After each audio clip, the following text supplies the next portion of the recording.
Hello all, hope you're well.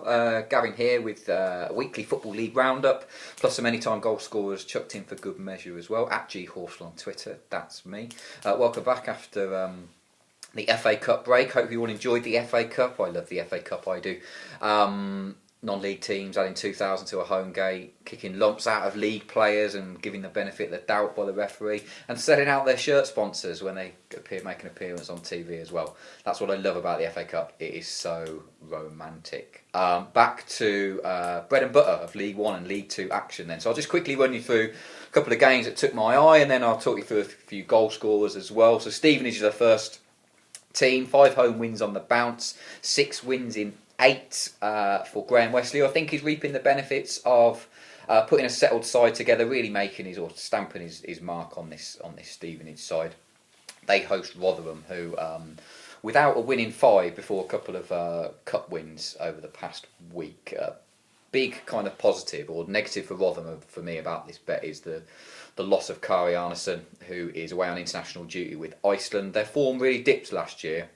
They only won 4 of the 15 games that he missed, which is kind of astonishing, I guess, for a side that ended up getting promoted. The last time he missed the game the last international duty that he got called up for was in the 4-0 home defeat to Swindon as well. So not one for placing particular emphasis on one or two kind of missing players, but it's interesting, isn't it? It's interesting that their form does seem to come into question when he's out the side. A little interesting side story to this one as well. Francois Zoko's come into the Stevenage side and scored some goals. He was on trial at Rotherham before he came to Stevenage. Steve Evans decided that it wasn't quite for him, so it's 15-8 for him to score any time, which looks nailed on, doesn't it? Going back to the club where he had a trial at the start of the season and exacting some sort of revenge. So Stevenage first up. Also, probably the only other bet in League 1 is my team Coventry. We head to Bradford in front of the Sky TV cameras on Sunday. 8 unbeaten. Still, the last time we got beat was that home defeat to Brentford 8 games ago. We've scored 3 goals in 4 of those 8 games as well, which is particularly good news as we head to a Bradford side that is not in as good a form as they were at the start of the season, without a win in 6, and that's coincided with Andrew Davies missing from the heart of their defence as well. So I think we've got more than enough to pose them a few problems. Down into League 2, I think Northampton are quite interesting here. They host Fleetwood. I think if we were looking at this game maybe a week and a half ago, it's got a away win written all over it, but it's been a pretty decent week, I think, for Adi Boothroyd. He's picked up Ricky Ravenhill, sit him in the middle of the park and put a few decent tackles in. Kane Ferdinand looked really good beside him. I guess this match here, if you've been watching TV this week, you've had a chance to see both of these teams in action, because Northampton beat Bishop Stortford last weekend in front of the ITV cameras on Sunday, and I saw Fleetwood last night. They beat Carlisle in the Johnston Paint Trophy. So those couple of nice additions. I think by far the best addition for Boothroyd has been the return of Jacob Blythe, who will provide some much needed support for Luke Norris, who's been doing a decent job up front on his own anyway. I think those two look a good pairing for me. Like I said, I think Northampton results are going to improve. Let's see if they can do it, and we can get on board nice and early at around the 5-2 mark as they host Fleetwood, who have got no reasons to oppose, but Northampton are perhaps a better side than the odds suggest. The only other side in League 2, Friday night, Hartlepool, they head to Newport. Hartlepool are playing really well under Colin Cooper.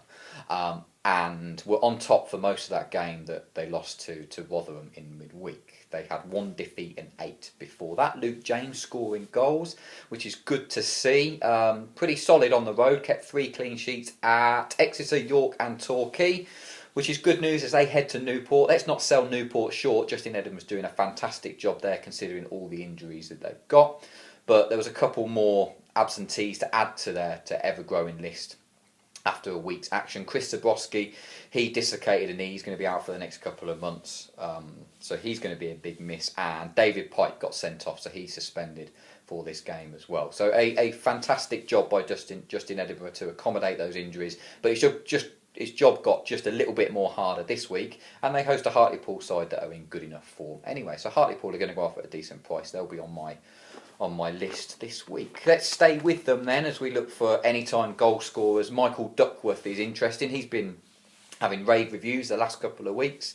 A solid, if unspectacular start, I suppose, to the season, as had Hartlepool as well. He's been getting forward from right back, contributed a couple of assists over the last couple of weeks, a couple of shots on target as well in my notes.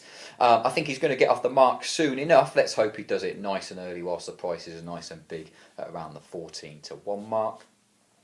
Chesterfield, another one. Be nice if they were back, wouldn't it? After a couple of wins, particularly those of us that have backed them anti-post to win the division. 2 wins in a week, as I said, after a pretty indifferent run. Ollie Banks, I think, is an interesting runner here. Signed from FC United of Manchester in the summer. Made a handful of appearances, mostly, from what I can see, filling in for Sam Morsey, who's been out kind of the last couple of weeks. So Sam Morsey, deep-lying midfielder.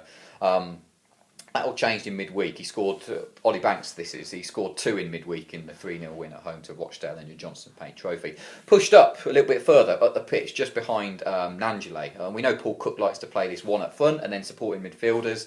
Your Gary Roberts, your Jay O'Shea's and the like. Gary McSheffrey in there as well. So I don't think it's any big secret that Ollie Banks was pushed a little bit further forward, so quite surprised to see odds as big as 13-2 for him to score any time, providing that he starts, which I think he just might do, to continue that good form for Paul Cook's side. The last bet for me then, let's look at Swindon. Home and away form couldn't be more different from each other. All credit to you if you're going to back them at 11-10 to go and win at Colchester this weekend. You're by far a braver person than me. Lost to Macclesfield last weekend, probably one of the biggest FA Cup shocks. They scored 4, Macclesfield. Could have had double that, to be honest. Darren Ward and Grant Hall looked all over the place at the back, to be honest. Darren Ward's been on my list for the last couple of weeks. Apologies if you're listening, Darren, but yeah, you've looked kind of all over the place the last couple of weeks. So I think definite value in trying to find a goal scorer for Colchester. Was going to put up Craig Eastman, who we put up a couple of weeks ago. Just a feeling that probably he might have to do more of a containing job around that Swindon midfield. So let's go for Elliot Lee, who's scored a goal since he arrived on loan from West Ham. Was cup tied last week and he goes off around the 11-4 mark. I think he probably gets back in the side. And I think Colchester can pose Swindon a few problems. That's it from me. Have a really decent week and I'll see you on the other side.